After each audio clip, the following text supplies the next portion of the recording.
अस्सलामुअलैकुम दोस्तों, सिंधी मशहूर ऐं नाले वारो अदाकार मीर मोहम्मद लाखो जी अचानक वफ़ात कीअं थी। सॼी हक़ीक़त ऐं तफ़सील तव्हांखे हिन वीडियो में ॿुधाईंदासीं। सभ खां पहिरियां जेकॾहिं तव्हां असांजे यूट्यूब चैनल ते नवां आया आहियो त महिरबानी करे असांजे यूट्यूब चैनल खे सब्सक्राइब करे घंटी जे बटन ते क्लिक करे ऐं नोटिफिकेशन ऑल करे छॾींदा। सब्सक्राइब करण सां अव्हांजो को बैलेंस कोन वेंदो, पर असांजी काफ़ी हौसला अफ़ज़ाई थींदी ऐं तव्हांखे बि वधीक वीडियोज़ ॾिसण वटां मिलंदा।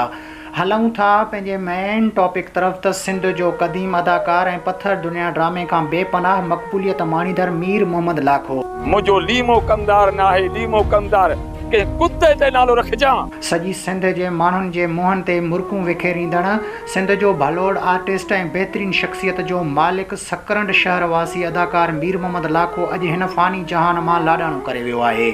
सिंध जो नाले वारो अदाकार मीर मोहम्मद लाखो उर्फ़ नब्बू कमदार दिलि जो दौरो पवण सबबि 75 वरहनि जी ॼमार में हिन फ़ानी जहान मां लाॾाणो करे वियो आहे। कराची जे इलाइक़े शांति नगर में दिलि जो दौरो पवण सबबि सिंध जो भलोड़ ऐं मशहूर ऐं नाले वारो अदाकार मीर मोहम्मद लाखो उर्फ़ नब्बू कमदार सिंध वासियुनि खां हमेशह लाइ विछड़ी वियो आहे।